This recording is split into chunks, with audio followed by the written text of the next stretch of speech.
Hybrid Berserker.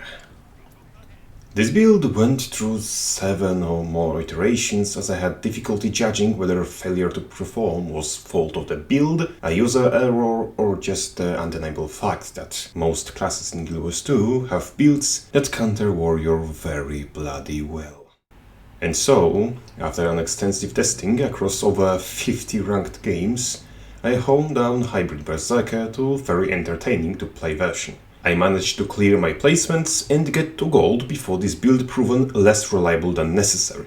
And that's mostly due to enemies being more experienced at fighting against warrior and exploiting his weaknesses rather than build being bad. Hybrid utilizes dual swords and leans on them for block and condition pressure, while also keeping greatsword in second weapon set for mobility, evade frame and the beast of a burst that is Arc Divider in its current version. We'll use Demolisher Amulet and Blood Reckoning to maximize our damage from both burst skills, Rune of Eagle to further increase the threat our power damage presents, Sigil of Smoldering and Exposure in our swords to augment condition pressure, and Sigils of Opportunity and Intelligence in our greatsword to guarantee that Arc Divider crit and make our damage a bit scarier.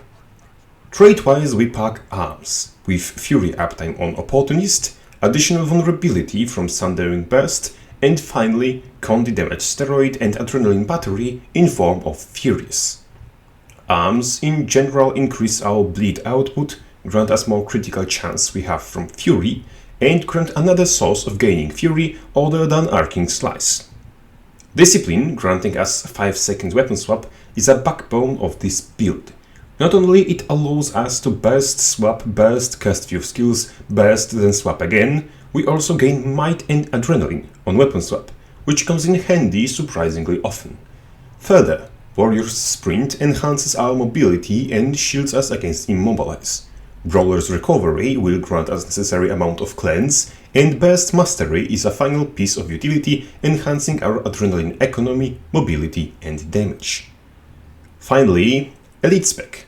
We take Savage Instincts for extra stun break and iframe on Rage Opener, aforementioned Blood Reaction to augment our ferocity and condition damage, and finally Immortal Champion, as that's our one and only source of stability. For utilities we want Mending, Outrage, Sundering Leap, Shake It Off and Headbutt. Mending and Shake It Off in combination with Brawler's Recovery will keep us alive through condition pressure. Outrage, Headbutt and Sundering Leap generate adrenaline, allowing us to consistently use high-level bursts or otherwise quickly access rage. This setup allows you to outplay War's opponents by dancing around them with your mobility, while utilizing omnidirectional properties of Flaming Flurry and Deceptive Range of Arc Divider to land damage where your opponent doesn't expect it, whittle down his health bar and close in for a kill. It allows you to pick your fights, and thanks to multitude of dashes, be present on the map almost as much as Thief would.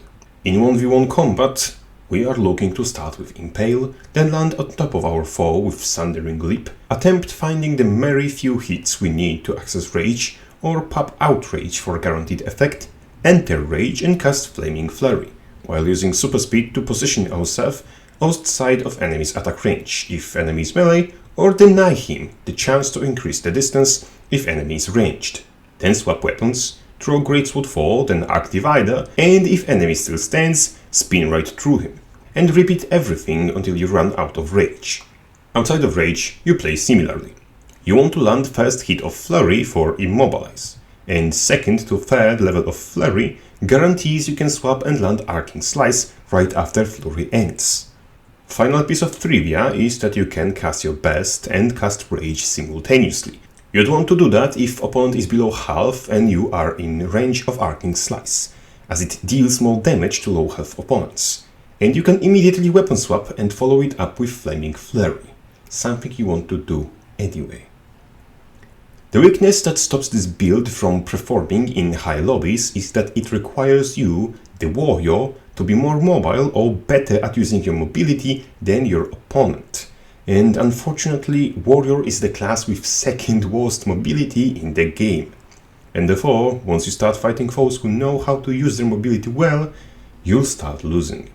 Therefore, we ditch arms and replace them with defense. For Shieldmaster, Adrenal Health, Defy Pain and Cleansing Ire, all in order to make us tankier, as here opponents won't give us an inch of breathing room. It is much less distinguished way to play, but one that works better in most encounters, limiting the foes we struggle to beat from anything with better mobility than us to just the specs that can attack us while in continuous evade frame or those with similar animation-free defenses, like every bloody meta spec right now. It is not enough to guarantee victory. After all, nearly all meta specs you'll have to face on road to Platinum are abominable eldritch horrors. However, this at least gives you a chance at seizing the victory. With that said, Crapface out.